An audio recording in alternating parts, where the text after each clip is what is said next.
It's me, Jimmy here. So today I'm doing another one of my reviews. So the review I'm doing today is for an old PlayStation game. I've been playing that game for a little bit, and so far it's been a pretty good game. And the game I've been playing is Alundra.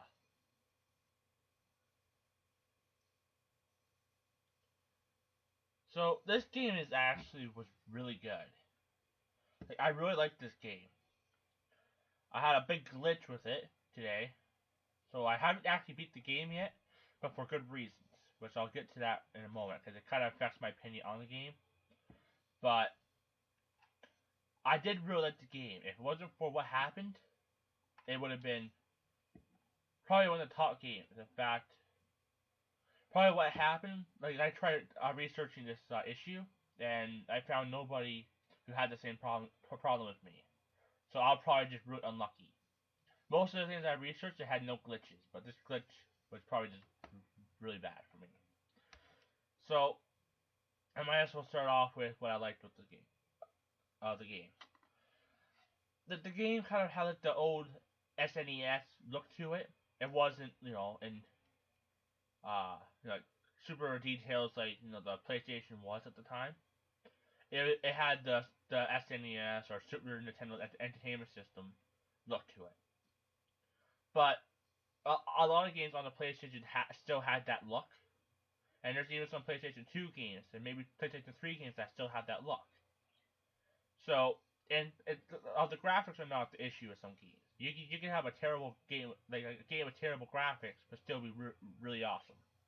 Like Minecraft is one of those games like it has bad graphics, but the game is fun.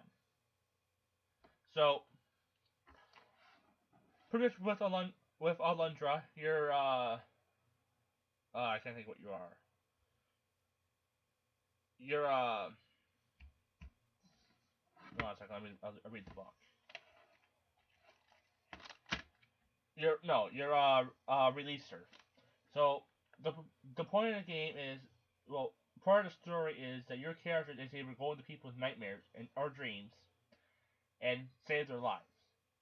And this becomes really important throughout the story because you save a lot of people from death, because some people can die from bad nightmares.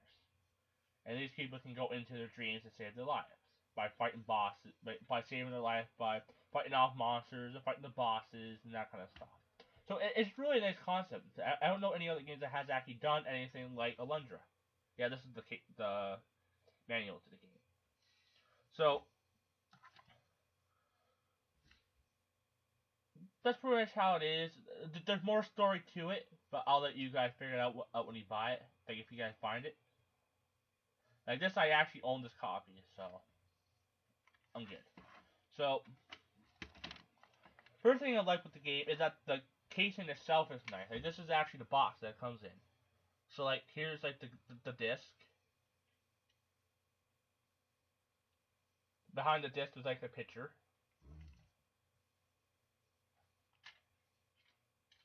And on this side, for some reason there's like two disc slots, but I don't have two discs.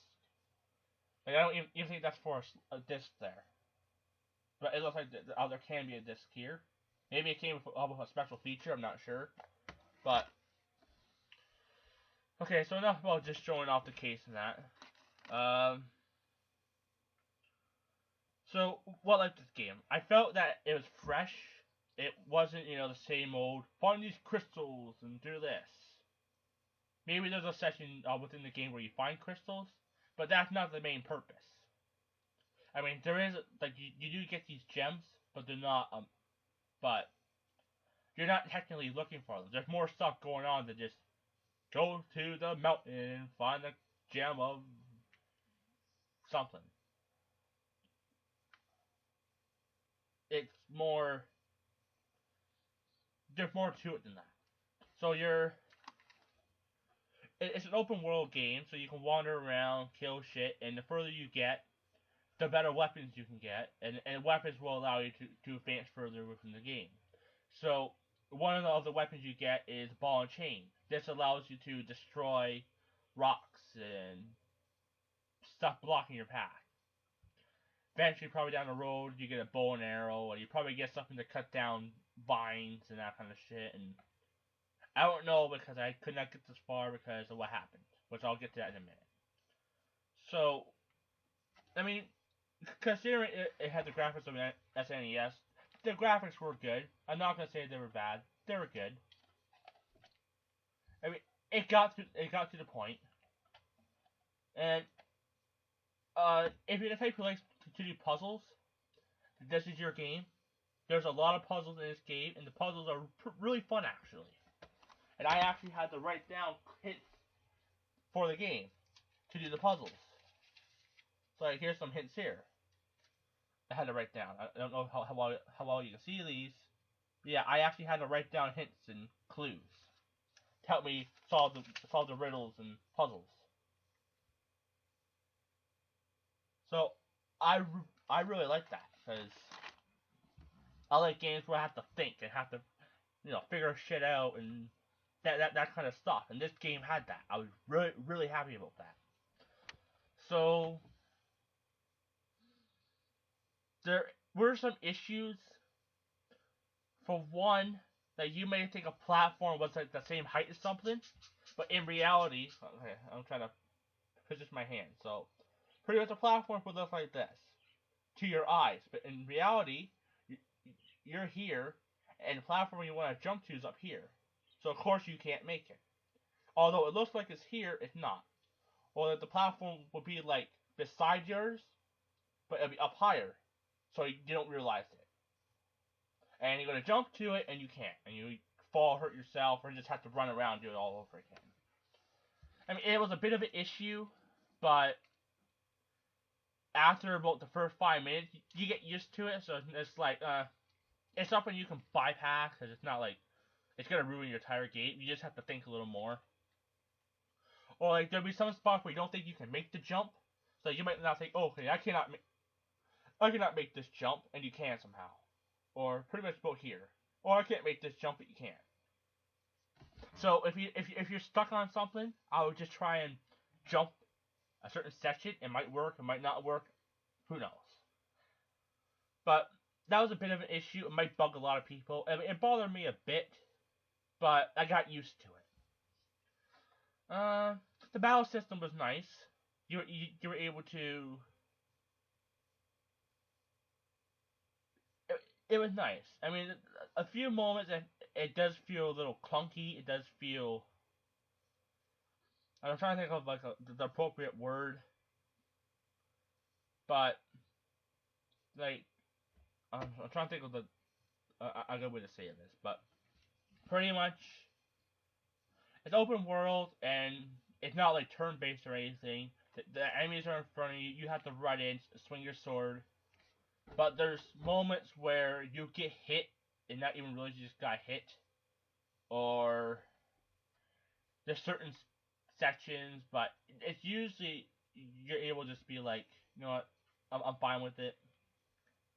Usually if you get hit, it's usually your fault. But there's just some sections where, like, let's say, here's the platforms again. You're up here, but they're down here. You cannot hit them, but somehow they can hit you. Be aware of this. I've got hit so many times with this. Or you can't hit them through a wall, but they can hit you. Those are little issues that I had. Like if I'm on, like if there's like a wall like this, sorry, I'm on this wall, like behind this wall, and they're hitting me from over here. Like there's nothing in the center, and they're still hitting me. Then I have a bit of an issue with that. But nothing that can be. But once you get used to that, I'm fine. Then you're fine. I've only died, well, twice. First time I died, I had a res, so I came back to life instantly. But I only got hit because, once again, I got hit through a wall without even knowing that there's somebody behind the wall. So I'm not really gonna be like, oh well, that was my fault that I died. I literally got cheap shotted. All in all, the story's pretty good. There's a good story to it. Now, the big problem I had that stopped me from beating the game, because I don't really want to play it all over again. Because I played for about 10 hours or so. So I don't really want to play for another 10 hours just to get back to where I was.